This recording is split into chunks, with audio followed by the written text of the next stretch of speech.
Esse plano diretor, ele está vencendo. 10 anos, ele tinha objetivos muito claros para a cidade, que era democratizar as áreas centrais, trazendo habitação social para a área consolidada, conter a expansão da área de produção manancial, aumentar a previsibilidade na cidade, implantar um sistema de transporte coletivo, levar infraestrutura e qualificação urbana para a periferia, e alguns instrumentos, alguns objetivos muito claros. Muitos deles começaram a ser implementados com o corredor de ônibus, com CELS, né, com a implementação do próprio plano diretor, e muita coisa ficou no mesmo caminho. Plano de habitação no centro, que o deputado Paulo Teixeira, como secretário de habitação, implementou. Eu acho que nós temos ali uma agenda de 10 anos atrás para a cidade. É fundamental que nesse momento a gente possa fazer uma avaliação do que era a nossa agenda de 10 anos atrás, verificar o que continua sendo nossa agenda, verificar o que entrou de novo na agenda em função de que o país mudou, inclusive em função do governo Lula, né, em função da inclusão de muita gente, de novas pautas, como a pauta ambiental, que ganhou uma dimensão muito maior, mudanças climáticas, uma série de assuntos que inclusive agora tenho trabalhado muito no Ministério do Meio Ambiente, né, e poder construir um processo. Eu entendo que o ano que vem, né, o grande movimento que nós temos que fazer é um movimento da sociedade para debater nas cidades, e acho que essa campanha pode ser o motor desse processo de debate na cidade, para que em 2013, quando o plano diretor já terá vencido seus 10 anos, ele possa ser, né, levado pela prefeitura, né, em conjunto com um plano de metas de 4 anos, como um plano de médio prazo de mais 12 anos para a cidade.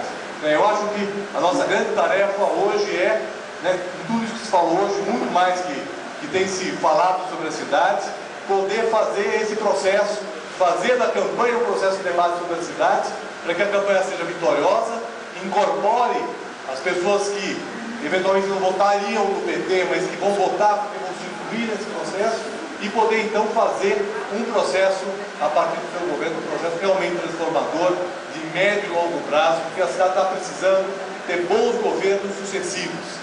Assim como nós estamos tendo 3 governos em nível nacional, que tem continuidade, que tem metas, que tem, né, que tem um certo rumo, né, para o país, nós temos que ter isso aqui em São Paulo e precisamos ter isso construído para a sociedade. Então eu acho que essa é a mensagem que eu queria deixar, passando a palavra para você, dizendo que estamos juntos aí nessa luta e que certamente o fato de você ser o candidato nos estimula muito também a entrar de cabeça nesse processo.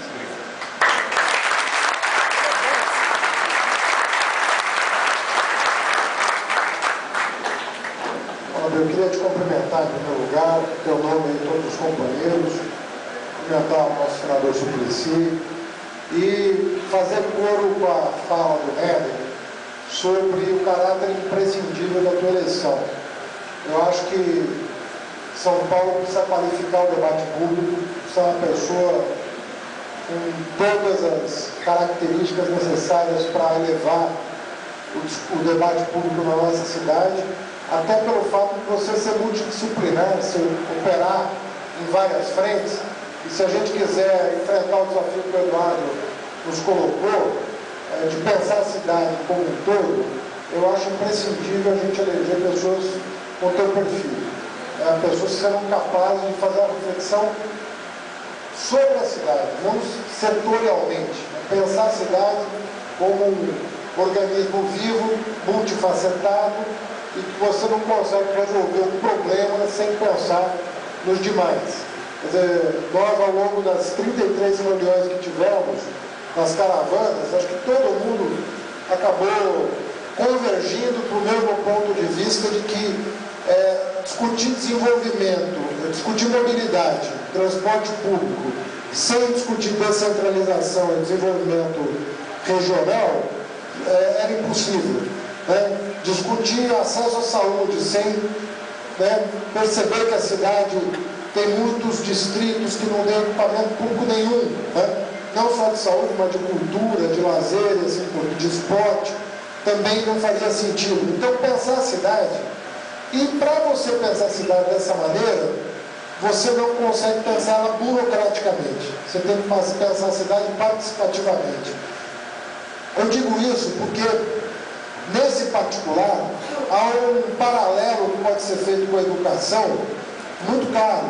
Quer dizer, nós, o Ministério da Educação, nós, ao longo do governo Lula, nós convocamos 5 conferências nacionais. Todo mundo dizia que era impossível conceber políticas públicas a partir de conferências nacionais, sobretudo na educação, que as clivagens estavam muito estabelecidas entre o público e o privado, entre a educação superior e a educação básica, e jamais chegaria ao entendimento. Foi por força da participação popular dos delegados eleitos nos municípios que nós conseguimos, inclusive com o apoio da oposição, aprovarmos 2 emendas constitucionais por consenso e mais de 50 projetos de lei que promoveram a maior reforma que eu conheço do sistema educacional brasileiro. Não tem paralelo o conjunto de reformas que foram aprovadas durante o governo Lula e já no primeiro ano do governo da presidenta Dilma. Projetos importantes que foram aprovados na área da educação, como é o caso, por exemplo, da reforma da educação profissional no país. Então, uma cidade que tem mais de 11 milhões de habitantes, que é maior, portanto, do que boa parte dos estados brasileiros, não tem 11 milhões de habitantes. E todos os estados brasileiros têm governança descentralizada. Quer dizer, Pernambuco, que não é um estado qualquer, acho que tem menos de 11 milhões de habitantes. Não obstante, quantos municípios existem dentro de Pernambuco para garantir a governança do estado? Como é que numa cidade com 11 milhões de habitantes você pode prescindir de descentralização e de participação popular para a gestão das políticas públicas? É literalmente impossível. E o que fica mais claro para mim, conversando, eu estou há 3 meses um pouco, não estou imerso como eu gostaria. A partir de janeiro estarei imerso na cidade, mas aos finais de semana tenho tido oportunidade de participar de vários debates, de várias reuniões para compreender o que está acontecendo na cidade e tentar começar a elaborar um diagnóstico para que nós, no ano que vem, antes do início da campanha, como você falou, nós tenhamos tempo de fazer dezenas, centenas de reuniões como essa, em que nós possamos realmente usar a pré-campanha para fazer uma reflexão aprofundada, não só ouvindo intelectuais, acadêmicos, pesquisadores, mas também ouvindo o movimento social, ouvindo a sociedade organizada, ouvindo as ONGs que têm dedicado tempo e energia a pensar a cidade a partir de indicadores, que foi também um outro esforço que nós fizemos no Ministério da Educação. Hoje lá no MEC, tudo é avaliado por indicador, atendimento, creche para escola, universidade, qualidade do ensino, tudo é medido, acompanhado, publicizado, a sociedade é chamada a conversar, a dialogar. Então eu acho que tem alguns princípios norteadores do programa de governo que devem nos inspirar, que foram já discutidos em parte, como por exemplo a questão do alinhamento estratégico da cidade, com o que de bom está acontecendo no país e que não chega a São Paulo por uma espécie de blindagem que impede os programas federais de transpassarem a cidade, com algumas exceções. O caso da organização de favelas, não tem muito dinheiro do PAC, do governo federal, mas você não nota a presença efetiva e federativa das nações federais no município de São Paulo. Você nota mais na região metropolitana, Felipe? Na região metropolitana você tem um alinhamento maior dos prefeitos, independentemente de orientação ideológica, com os programas federais. Na cidade a blindagem é maior. Agora, o que está claro para mim, hoje tem uma pesquisa do Datafolha, que não pela intenção de voto, porque isso é muito prematuro, mas há um sentimento de mudança que está se cristalizando. Se você acompanhar as pesquisas do ponto de vista, desse ponto de vista, se o sentimento é de continuidade ou de mudança, você vê que vai se consolidando um sentimento de mudança. É óbvio que a gente tem que valorizar o prestígio que goza a presidenta Dilma, o presidente Lula, como indutores, como pessoas que são capazes de influenciar o voto. A mais importante é nós percebermos a oportunidade que está dada de que há um sentimento de mudança na cidade e que esse sentimento de mudança só vai se desdobrar numa transformação efetiva se nós apresentarmos um bom programa de governo, que não pode ser outra coisa que não um projeto de cidade que faça o cidadão paulistano vislumbrar o futuro da cidade para 10, 20 anos e que ele compreenda o que vai ser feito nos primeiros 4 anos de transformação. O mandato é de 4 anos, mas o projeto não precisa ser de 4 anos. Tenho dito muito isso nas reuniões do PT. Uma coisa é você dizer o que vai fazer em 4 anos, outra coisa é você projetar a cidade para além do teu próprio mandato, até para que a sociedade incorpore como um projeto seu aquilo que está sendo discutido na eleição e impeça solução de continuidade se houver alternância. E o que tem acontecido em São Paulo é que a alternância, que é um trunfo da democracia, a alternância no poder, ela não tem se revelado, né, um instrumento de reflexão sobre a cidade, porque o que tem acontecido no fim do governo Londrina, no fim do governo Marta, o que tem acontecido é a descontinuidade da reflexão crítica que vinha sendo feita no período anterior. Então, nós vimos, pode ser feita qualquer crítica à gestão da Luísa, não estou dizendo aqui, não tem governo perfeito, não existe, isso não existe. Os governos têm defeitos, têm problemas, e o nosso é diferente. Mas ninguém pode deixar de negar que havia um genuíno esforço de compreensão dos fenômenos metropolitanos e que se começava a desenhar projetos que dialogavam com um futuro mais a termo da cidade de São Paulo. Nós estávamos discutindo isso. Quando nós pensávamos no sistema de transporte, nós não estávamos discutindo só o que ia ser feito no ano seguinte, os corredores de ônibus, que foram abortados durante 8 anos, né, sob pretexto de que o metrô, né, ganharia rompantes aí de rasgar a cidade de ponta a ponta. O que se viu é que o ritmo de construção do metrô não se alterou substancialmente e nós deixamos de investir num instrumento de mobilidade, de transporte público, que estava operando mudanças efetivas no bem-estar das pessoas. E eu poderia falar da educação. Imagina vocês o que foi desmontar o PAS para reintegrar o município de São Paulo ao Sistema Único de Saúde. Isso foi um gesto de coragem da nossa administração. A Bia é testemunha, a Lédia é testemunha. Uma ousadia você conseguir fazer isso da maneira, né, como foi feita. E quando você começa a construir um sistema público, você já começa, no âmbito estadual e municipal, a pensar privatização de leitos, privatização da gestão, baixa transparência dos recursos públicos investidos na saúde e assim por diante. Na educação, a mesma coisa. Estávamos concebendo as escolas parque, concebendo os céus como centro de integração, esporte, cultura, educação, e de repente você também vê aí uma descontinuidade, né, que trouxe malefícios para a cidade.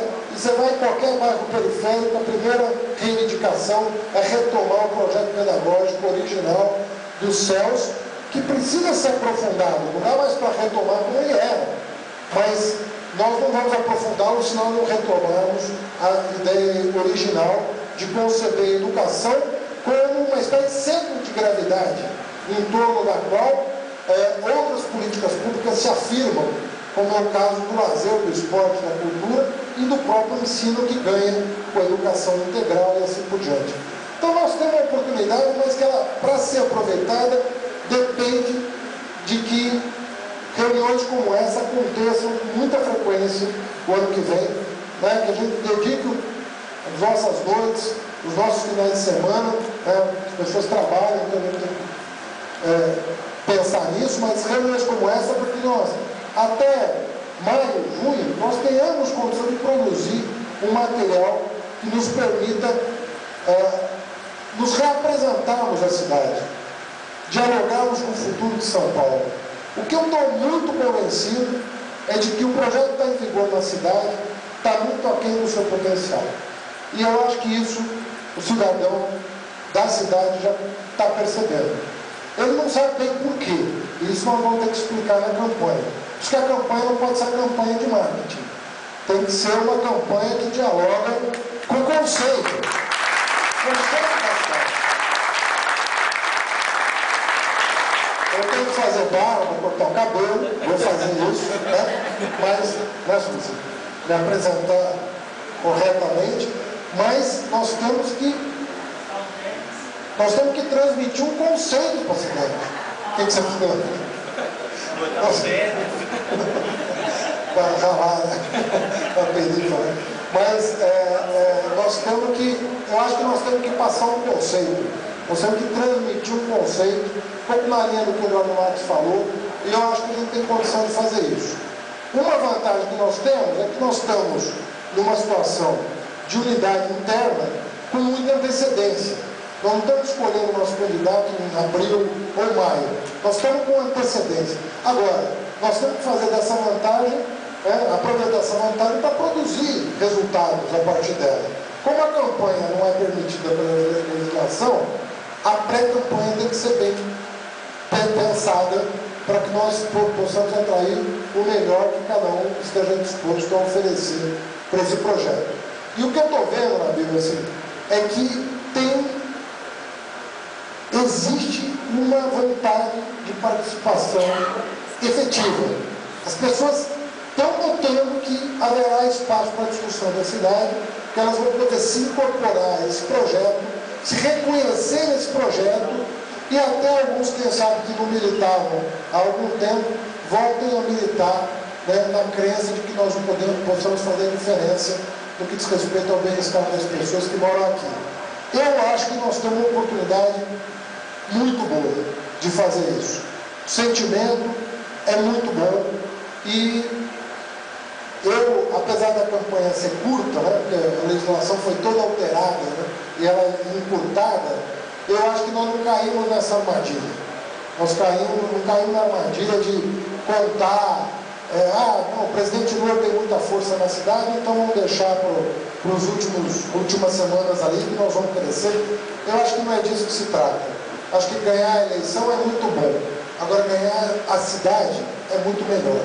E eu acho que a gente tem que trabalhar para ganhar a cidade e não para ganhar a eleição.